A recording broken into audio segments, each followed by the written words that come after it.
Hello दोस्तों, welcome to जो पक्के विद शुभम। तो आज की इस वीडियो में मैं कुछ ऐसे पॉइंट्स पर डिस्कशन करूंगा जो आपकी कंपटीशन एग्जाम जर्नी को बहुत ज़्यादा स्मूथ बनाएंगे। आपने देखा होगा, आप काफ़ी समय से तैयारी कर रहे हैं लेकिन आपका कोई रिजल्ट नहीं आ रहा। आपको लग रहा है आप बहुत ज़्यादा मेहनत कर रहे हैं, आपके घर वालों को भी लग रहा है कि भाई मेरा बच्चा दिन रात पढ़ता है, चाहे लाइब्रेरी में या घर, बहुत सारे फॉर्म भी फिल किए हैं लेकिन कहीं भी सिलेक्शन नहीं हो पा रहा। या तो फाइनल मेरिट में 1 नंबर से, या फिजिकल या मेडिकल, कहीं ना कहीं आप आउट हो जा रहे हो। आपको ये लग रहा है कि मैं इस जॉब के लायक नहीं हूँ या मैं इस कंपटीशन को compete नहीं कर सकता। काफ़ी सारे सेल्फ डाउट भी आते हैं, सोशल गैप भी आ जाता है, फैमिली प्रेशर भी आ जाता है क्योंकि एज होने लगती है। लेकिन सॉल्यूशन नहीं पता चल रहा कि करूँ क्या। ठीक है, तो आज मैं इस वीडियो में वो सभी चीज़ें डिस्कस करूँगा। बहुत ज़्यादा इंपॉर्टेंट वीडियो है, मैं काफ़ी चीज़ें बहुत ज़्यादा प्रैक्टिकल बताऊँगा। ऐसा नहीं है कि हवा में बातें करूँगा, तो रिलेट कर सकते हो। ठीक है, तो deflected mind delayed success, the aspirant trap. काफ़ी स्टूडेंट ऐसे होंगे जो मेहनती होंगे, मेहनत कर रहे होंगे, फेल होंगे बार बार, वो अपनी गलती सुधारेंगे, सक्सेस पाने में थोड़ा लेट हो जाएंगे लेकिन मिल जाएगी। यानी कि जो गवर्नमेंट जॉब है, जो भी वो चाह रहे हैं, वो उनको थोड़ा लेट से मिलेगी लेकिन मिल जाएगी। कुछ लोग ऐसे हैं जिनके अंदर बहुत कम पेशेंस है, उनको खुद सेल्फ डाउट होने लगेगा, वो तैयारी भी छोड़ सकते हैं। ठीक है, एक पॉइंट पे जाके उनको लगेगा कि नहीं, मैं नहीं कर सकता। क्या पता अगर वो थोड़ी और मेहनत करें तो वो एक जॉब ले सकते हैं।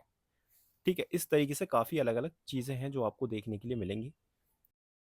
अब हम पॉइंट वाइज डिस्कशन करते हैं, और काफ़ी मज़ा आने वाला है आपको इस वीडियो में, क्योंकि मैं बहुत दिल से ये वीडियो बना रहा हूँ और आपको बहुत प्रैक्टिकल अप्रोच के साथ आपकी जो भी गलतियाँ हैं उनको समझाऊंगा, कैसे इंप्रूव करनी है, क्यों सिलेक्शन नहीं हो रहा।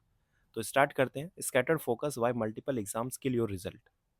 आपने देखा होगा, आपने बहुत सारे फॉर्म फिल किए होंगे, आप बहुत सारे एग्जाम में भी अपियर हुए होंगे। आपके घर वाले भी वेट करते हैं कि भाई इस बार मेरा बच्चे का सिलेक्शन हो जाएगा, लेकिन नहीं होता। कहीं ना कहीं आप फाइनल मेरिट में आउट हुए हो पिछले साल, या मेडिकल या फिजिकल, आपका रिजल्ट जीरो रहा है। फिर अगली साल आपको पैसे मांगने में, क्योंकि हर एक फैमिली सपोर्टिव नहीं होती, ऐसा नहीं कह सकते कि भाई अगर मेरी फैमिली सपोर्ट कर रही है तो सामने वाले की फैमिली भी सपोर्ट कर रही है। हर एक घर में फाइनेंशियल इशू भी हो सकता है, बहुत सारी दिक्कतें आती हैं। लड़की भी फेस करती हैं, लड़के भी फेस करते हैं। तो ये सारी दिक्कतें जो आती है ना, उन्हीं को मैनेज करके आपको अपना एग्जाम क्लियर करना होता है। ऐसा नहीं कि सिर्फ पढ़ाई की टेंशन है, 10 टेंशन होती है जब एग्जाम की तैयारी करते हो।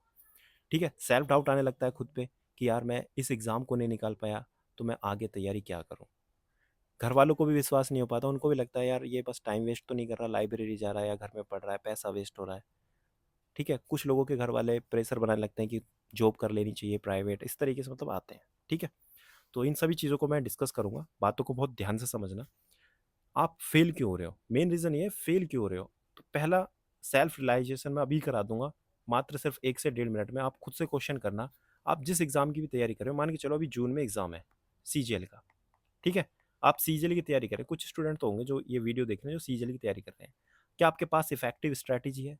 क्या आपके पास मेजरमेंट है? आपको पता है कि मई से पहले या अप्रैल तक आप मैथ का, रीजनिंग का, जीके का, इंग्लिश का सिलेबस कंप्लीट कर लोगे?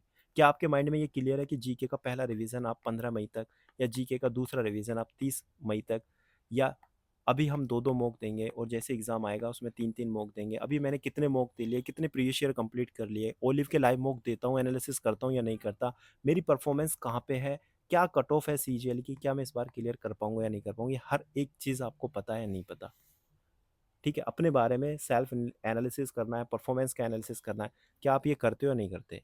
एक क्योट है, आपने सुना होगा या पढ़ा होगा, if you are fail to plan, then you are planning to fail. अगर आप स्ट्रैटेजी बनाने में ही फेल हो गए ना, तो ये समझ लो आप फाइनल सक्सेस में ही फेल हो। आप तैयारी करते जा रहे हो, मेहनत करते जा रहे हो, एग्जाम से पहले आपको पता चलेगा, जैसे ही 1 महीना बचेगा, अरे यार मेरा तो ये टॉपिक रह गया, अरे ये टॉपिक रह गया, मैं रिवाइज क्या क्या करूँ। आपके पास शॉर्ट नोट्स ही नहीं है रिवीजन करने के लिए। फिर माइंड में सिर्फ प्रेशर आता है और कुछ नहीं रहता, और लास्ट टाइम में फिर ये रहता है कि अब मैं रीस्टार्ट करूँगा, कोई नहीं, नेक्स्ट अटेम्प्ट दूंगा। ये सबसे बड़ा लूप है जिसकी वजह से आप उस चक्रव्यूह में फंस जाते हो। खुद से क्वेश्चन करना और इसका जवाब मुझे कमेंट सेक्शन में बताना। दूसरा reason, multiple exam multiple failure, no selection. काफ़ी लोगों के मन में अब ये आ रहा होगा, क्या हमें बहुत सारे फॉर्म फिल नहीं करने चाहिए मल्टीपल? अगर हम नहीं करते तो मुझे खुद अंदर से लगता है कि भाई मेरे सामने यूपीएसआई का फॉर्म, वो भी 4 साल 3 साल बाद आया और मैंने ये फिल नहीं किया, तो इसका मतलब मैं ये अपॉर्चुनिटी मिस कर रहा हूँ, मेरा सिलेक्शन होने के चांसेस थे पर मैं नहीं दे पाया। क्योंकि पहले तो मैं सीजीएल की तैयारी कर रहा था, या डीपी कांस्टेबल की, आपने देखा होगा डीपी कांस्टेबल का भी आप फिजिकल की तैयारी कर रहे होंगे, तो एकदम से यूपीएसआई का एग्ज़ाम आ गया, तो बहुत लोग अच्छा परफॉर्मेंस नहीं दे पाए यूपीएसआई में। ठीक है, उन्हें लगा होगा ऐसा काफ़ी लोगों को कि भाई मैं यूपीएसआई में अच्छा परफॉर्मेंस नहीं दे पाया, क्योंकि उनको डर है कि मैं फिजिकल दिल्ली पुलिस का आ गया तो दिल्ली पुलिस में भी अच्छा स्कोर है, कहीं मेरे हाथ से ये मिस नहीं हो जाए। तो दोनों तरफ आप एफर्ट्स लगाते हो, रिजल्ट समझ नहीं आता या रिजल्ट थोड़ा कम हो जाता है, जो आपकी लेवल होता है उससे कम रिजल्ट हो जाता है। या तो आप दोनों चीज़ों में बहुत ज़्यादा स्ट्रॉन्ग हो, आपने पहले से मेहनत की हो। ठीक है, एक सेकेंड, सॉरी पेन की बैटरी डाउन हो गई थी, तो अगेन स्टार्ट करते हैं।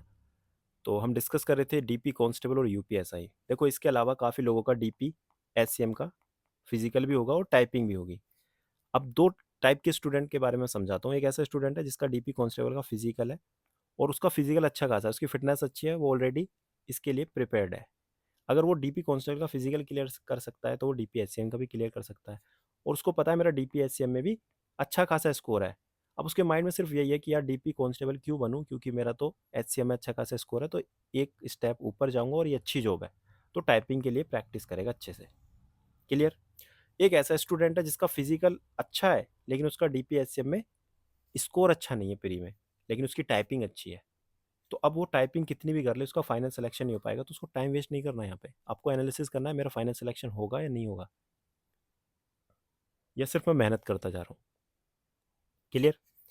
अब इसी के साथ मान लो जिसका स्कोर भी अच्छा है, टाइपिंग भी अच्छी है, अब बचा हुआ टाइम कहाँ देगा। मान के चलो वो बिहार सीजीएल की तैयारी कर रहा है, बिहार का है वो, तो बिहार सीजीएल की तैयारी कर रहा होगा। कोई हरियाणा का है, उसको लग रहा है नहीं हरियाणा ग्रुप सी की वैकेंसी काफ़ी है, मैंने सीईटी क्लियर किया तो हरियाणा ग्रुप की तैयारी करेगा। इस तरीके से आपको डिसीजन लेना होता है। अब एक ऐसा स्टूडेंट हो सकता है जिसका फिजिकल भी अच्छा नहीं है, ना ही टाइपिंग अच्छी, लेकिन हाँ प्री में बहुत अच्छा खासा स्कोर है एचसीएम में, बहुत अच्छा स्कोर है, पढ़ने में अच्छा है वो। उसका फिजिकल अच्छा नहीं है, टाइपिंग अच्छी नहीं है, लेकिन पढ़ने में बहुत अच्छा है।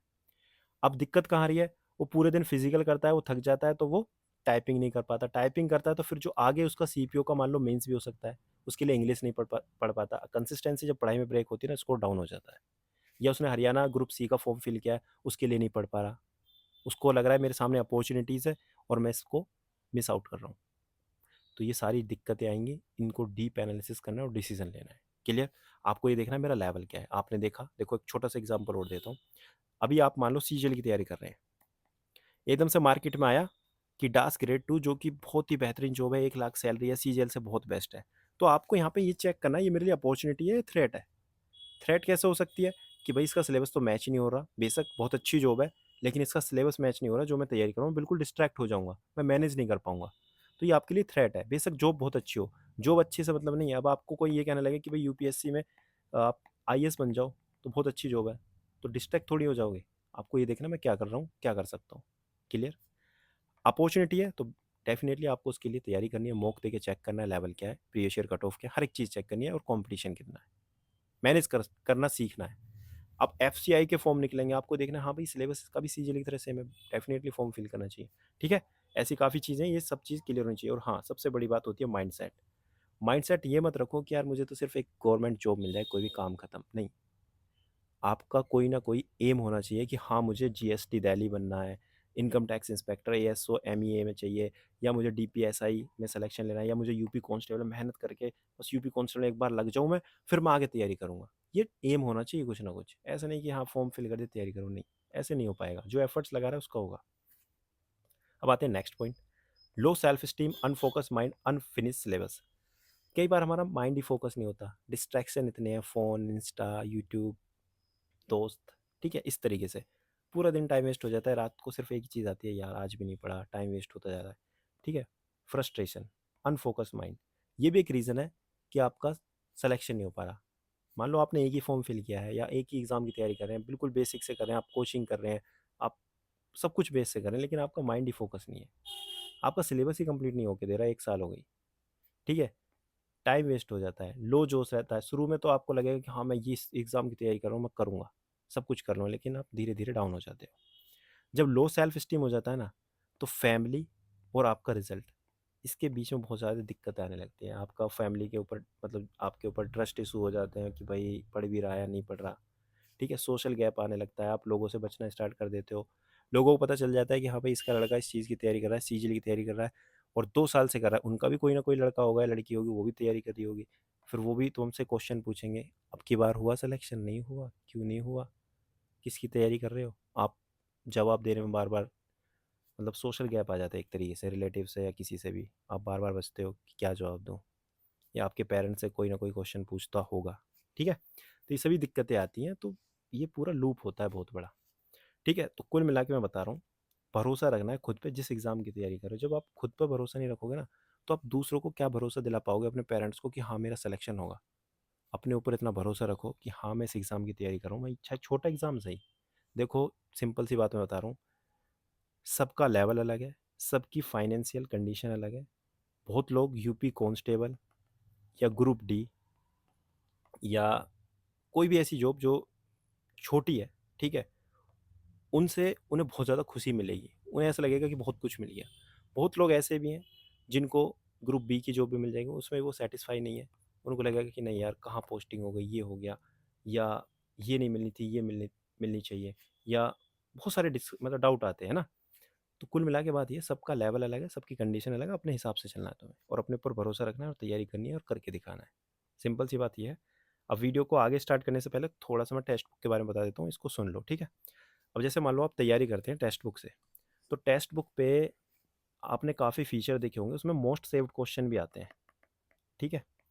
जैसे जो टॉपर्स होते हैं, उनके क्वेश्चन गलत हो जाते हैं तो वो सेव करते हैं क्वेश्चन। तो टेक्स्ट बुक में ये ऑप्शन भी है कि आपको बेस्ट बेस्ट क्वेश्चन भी मिल जाते हैं, मोस्ट सेव्ड, सीजीएल में, सीपीयू, किसी की भी तैयारी कर रहे हैं। और इसके अलावा बहुत सारे अलग से मॉक भी मिलते हैं, लाइव मॉक भी मिलते हैं, ऑल प्रीवियस ईयर मॉक भी मिलते हैं, चैप्टर वाइज भी मॉक मिलते हैं, ठीक है? टॉपिक वाइज भी मॉक मिलते हैं, सेक्शनल मॉक भी मिलते हैं। तो ये सभी मॉक्स आपको मिलेंगे सिर्फ टेक्स्ट बुक पे, वो भी कम पैसे में। तो आप इसको ले सकते हैं सब्सक्रिप्शन को।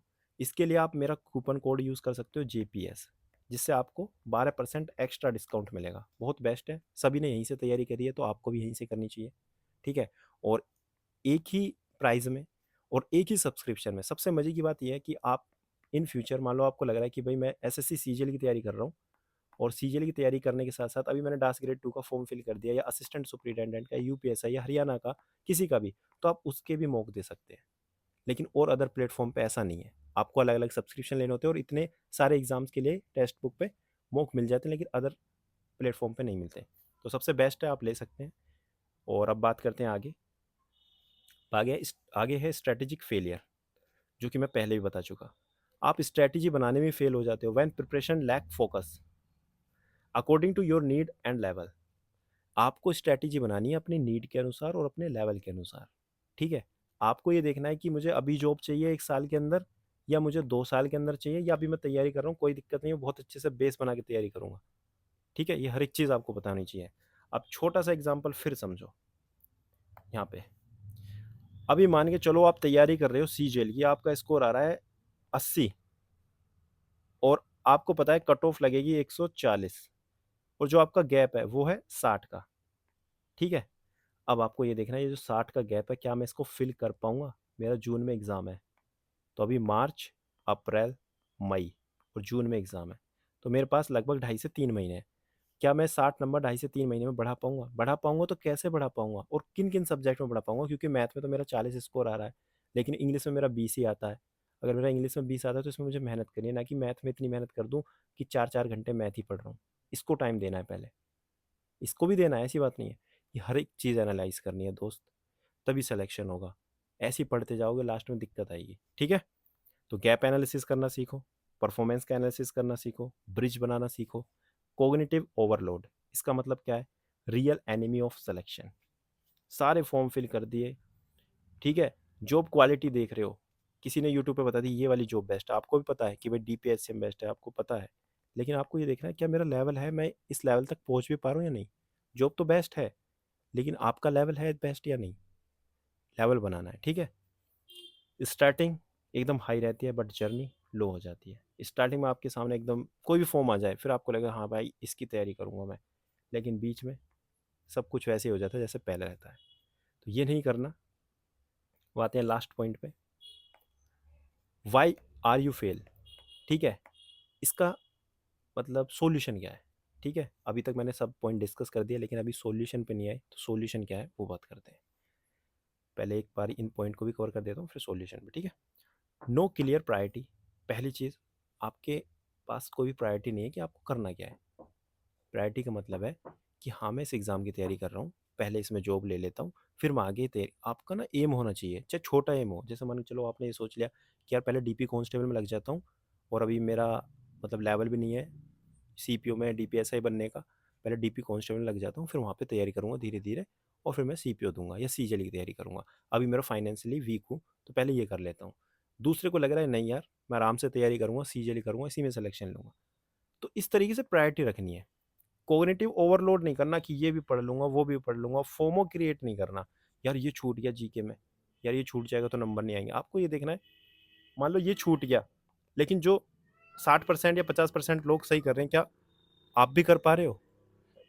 आपको क्या लग रहा है कि ये छूट रहा है इसकी वजह से मेरा सिलेक्शन रह रहा है? नहीं, आपकी प्रैक्टिस, आपका परफॉर्मेंस एनालिसिस, मॉक एनालिसिस, इन वजह से आपका सिलेक्शन नहीं हो पा रहा।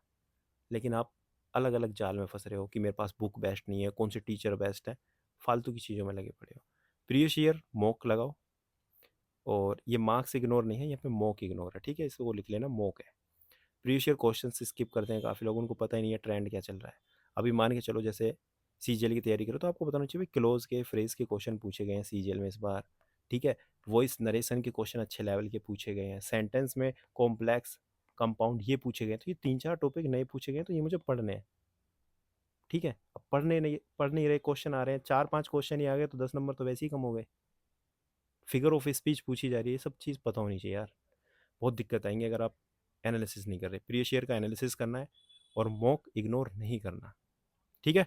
रिवीजन सबसे ज़्यादा ज़रूरी है, रिवीजन।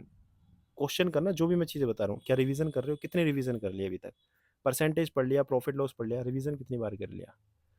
आगे एक चैप्टर पढ़ते जा रहे हो, पीछे का भूलते जा रहे हो, ठीक है?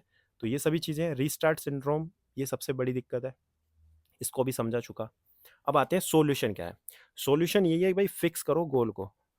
फिक्स कैसे करें? फिक्स करें अपने लेवल के अकॉर्डिंग कि हाँ मैं इसको ले सकता हूँ, इसके लिए मैं बनाऊँ।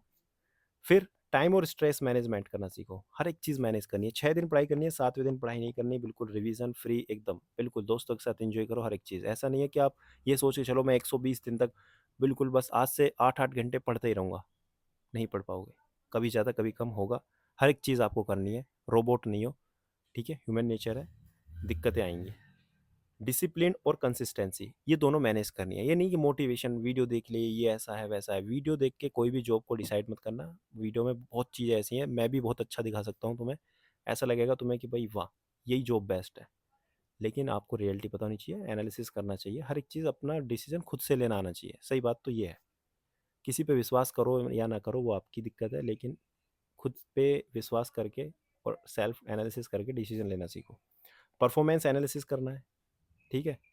कि भाई मैं 1 हफ्ता हो गया मुझे पढ़ते-पढ़ते, 1 महीना हो गया, मैं कुछ इम्प्रूव भी कर रहा हूँ या बस गधे की तरह लगता जा रहा हूँ। ये चीज़ करनी है। नो योरसेल्फ, खुद को जानना है, ठीक है? राइट माइंडसेट और राइट डायरेक्शन, ठीक है? राइट डायरेक्शन में मेहनत करनी है। स्ट्रैटेजीज़ फॉर मिनिमाइजिंग डिस्ट्रैक्शन, ये सबसे बड़ा पॉइंट है। आप डिस्ट्रैक्शन रिमूव नहीं कर सकते। जैसे कि मान लो आपने सोचा कि यार कल से मैं पढ़ाई करूँगा अच्छे से, अब मेरे पास 90 दिन बचे हैं सीजीएल के, कल से पढ़ूँगा, इंस्टा डिलीट कर देता हूँ, ये डिलीट कर देता हूँ, वो कल से पार्क जाना बंद, दोस्तों के साथ जाना बंद, नहीं, ये नहीं करना। आपको मिनिमाइज़ करनी है चीज़ें, जहाँ आपको लग रहा है मेरा टाइम वेस्ट यहाँ पे ज़्यादा हो रहा है, उनको मिनिमाइज़ यानी कम करना है, ख़त्म नहीं करना। ख़त्म कर नहीं पाओगे, ख़त्म कर भी दिया, आज कर दिया, कल कर दिया एकदम से, फिर दोबारा आपका मन उदास होने लगेगा, पढ़ाई में मन ही नहीं लगेगा, फिर आपको लगेगा यार मैंने तो बिल्कुल ज़िंदगी बदल दी। ठीक है? ज़िंदगी नहीं बदलनी, रूटीन बदलना है ना? तो रूटीन कैसे बदलना है? चीज़ों को मिनिमाइज़ करके। तो इतनी बात आ गई समझ में, तो बहुत अच्छी बात है, अगर आ गई तो वीडियो को कमेंट में बताओ कैसी लगी वीडियो। बाकी एफ़र्ट्स तो लगाए हैं मैंने, सोचा भी है, और कुछ पॉइंट ऐसे हैं जो शायद मैं जो डिलीवर करना चाह रहा था वो नहीं कर पाया, क्योंकि विदाउट स्क्रिप्ट रहती है मेरी वीडियो, डायरेक्ट बोलता हूँ आकर। तो नेक्स्ट वीडियो में फिर कोई भी बातें ऐसी हैं जो मैं नहीं कह पाया तो ज़रूर मैं बताऊँगा।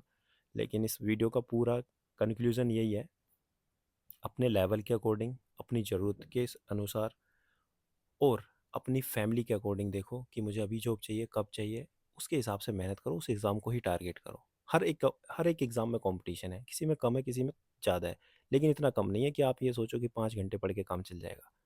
अपना लेवल भी देखना है, निकालने वाले हर एक एग्ज़ाम को निकालेंगे। ठीक है? अपना लेवल बनाओ, कॉम्पीट करो अपने से, कॉम्पीट करो पहले, फिर दूसरों से कॉम्पीट करो, ठीक है? पहले तो खुद को ही हराना है, फिर दूसरों को हराना है। जो खुद को नहीं हरा पाओगे तो दूसरों को तो खैर भूल ही जाओ, ठीक है? चलो, thank you so much for watching this video, मिलते हैं नेक्स्ट वीडियो में।